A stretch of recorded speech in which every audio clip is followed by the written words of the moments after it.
There are three mantras. You utter these three mantras 3 times over, all the supernatural will be yours.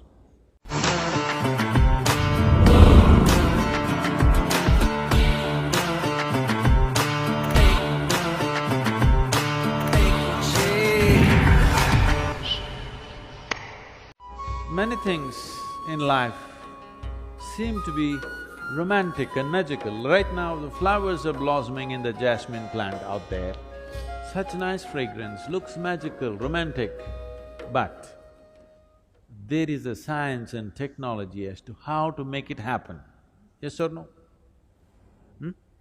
One who knows what the plant needs and does the right thing, only he will have maximum flower and maximum fragrance, isn't it? Yes? So if you want flowers in your garden, what do? Flower, flower, flower, flower meditation. No.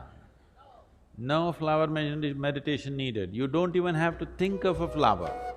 You have to think of soil, you have to think of manure, you have to think of water, you have to think of sunlight, no flowers. If you handle these things right, flowers will happen. Flower is a consequence, fragrance is a consequence, it is not something that you do. Similarly, meditation is not something that you do.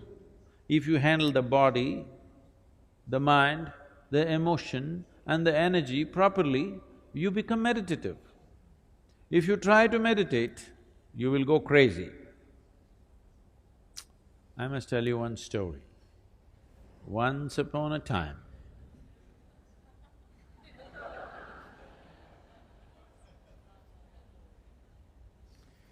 there was a man in South India who wanted to get supernatural powers. What are supernatural powers, you know? Supernatural powers, you know what they are? Somebody wants to walk upon water, somebody wants to fly without an airplane, everybody walks on the floor, so somebody wants to walk on the ceiling. Essentially, circus, they want to do something that nobody can do. So the man wants supernatural powers. He went from guru to guru. So many gurus he saw. Everybody said no. Then someone told him, these South Indian gurus, no good, no good. Because they're too conservative, they won't give you all this. I know a monk in Tibet where he has all the supernatural powers you want and he is willing to give it to you. Immediately our man set forth on a journey to Tibet. From South India to Tibet, walking across Himalayas, not an easy journey, but our man is determined. He wants supernatural powers. So he went all the way. He went to this monastery, the Buddhist monastery. The culture in the Buddhist monastery is very different from what we know here in South India. Here, people have been taught that Atiti Devo Bhava, that means a guest is God. If somebody comes to your home as a guest, you must treat that person like a god.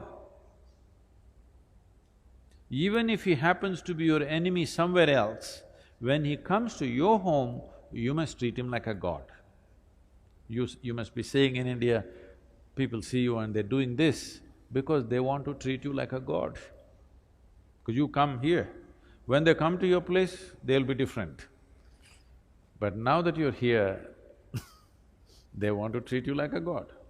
But in the Buddhist monastery, there is no such culture. If you go there, nobody will ask you who you are.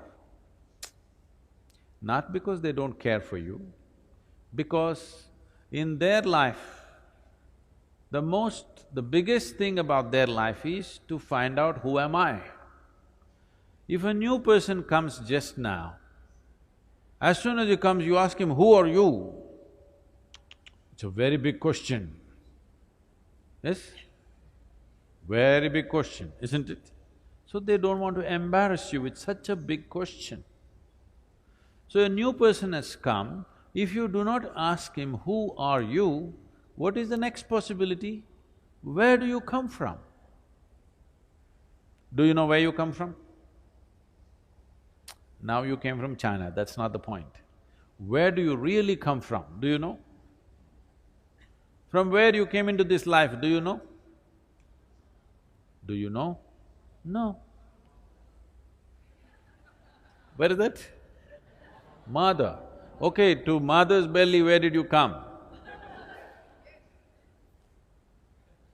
You really don't know where you came from, isn't it? So they don't want to embarrass you with that question either. A new person has arrived, you don't ask him who you are or where you come from, not much room for conversation, so they don't talk to you. Lunch means there is a bell. If you want, you can go and eat. If you don't eat, nobody will force you because fasting is an important part of Buddhist life. If you are not eating, it is greatly respected, nobody will come and say, come and eat, because they think you're fasting. This is a strange situation for this man from South India. Because in South India, you must know this, if you go to somebody's home, it doesn't matter at which time of the day you go, you must eat. You tell them, no, no, no, I just had my dinner and came. It doesn't matter, you come to my home, you must eat. Because this is hospitality. This is a sure way to the hospital. Nobody asked him who you are, where you come from, come and eat, nothing. He just hung around. When hunger overtook him, he went and ate and just hung around. 1 day, 2 days, 3 days, 3 weeks passed away. Nobody spoke to him. After 3 weeks, the old monk who was there called him. He knows why this man has come. He said, what will you do with supernatural powers? What will you do walking upon water? After 3 days, a boat will be better, you know. I will teach you the way of meditation. With this you can live a fruitful life. Our man said, no, no, no, no, I don't want your meditation. You think to learn meditation I have to come to Tibet? In India, we know every kind of meditation. Don't you forget, Gautama, the Buddha is an export from India.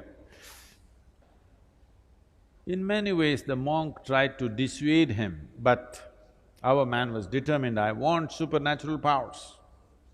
Then the monk said, okay, if you must have it, tomorrow morning, 4 o'clock, take a dip in the river and come here. Let's see what we can do. The secrets of supernatural, I will give it to you. Our man went 4 o'clock in the morning, had a dip in the river. This is not South India, this is Tibet. Temperatures are all minus. He took a dip, turned half blue.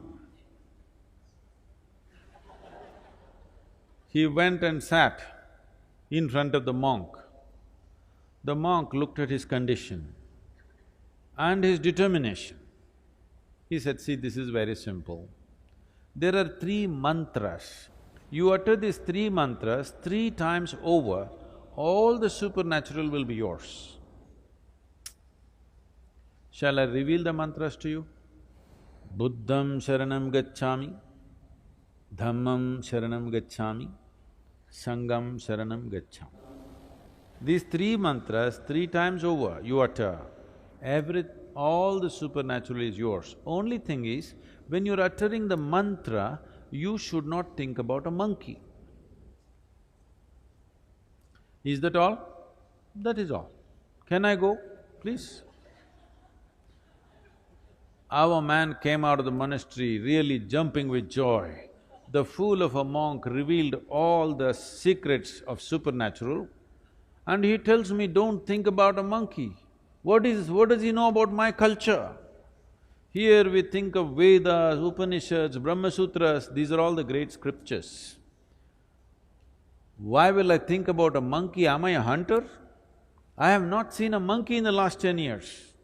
Like this, thinking about monkeys, he came down to the Indian part of Himalayas. There is a sacred river in India. You heard of this? He came down to the sacred river Ganga, had a dip in the river, sat down. Buddham, monkey.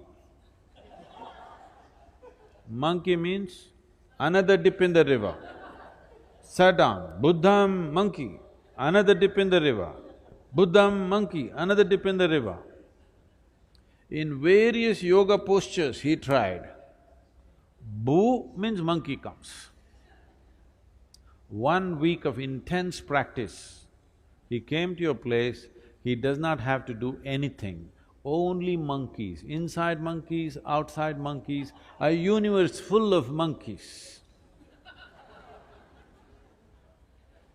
Now, he could not sit, stand or sleep, monkeys everywhere, inside, outside, everywhere monkeys.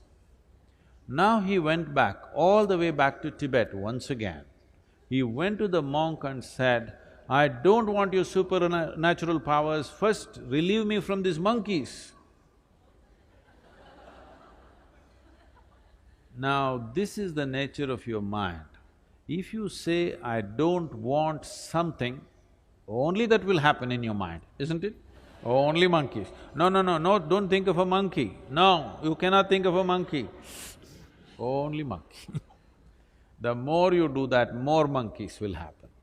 Or what I'm saying is, without understanding the fundamental nature of the mind, if you try to do something head-on with it, you will go crazy.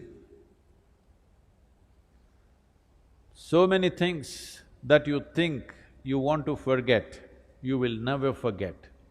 Things that you want to remember, you always forget, isn't it?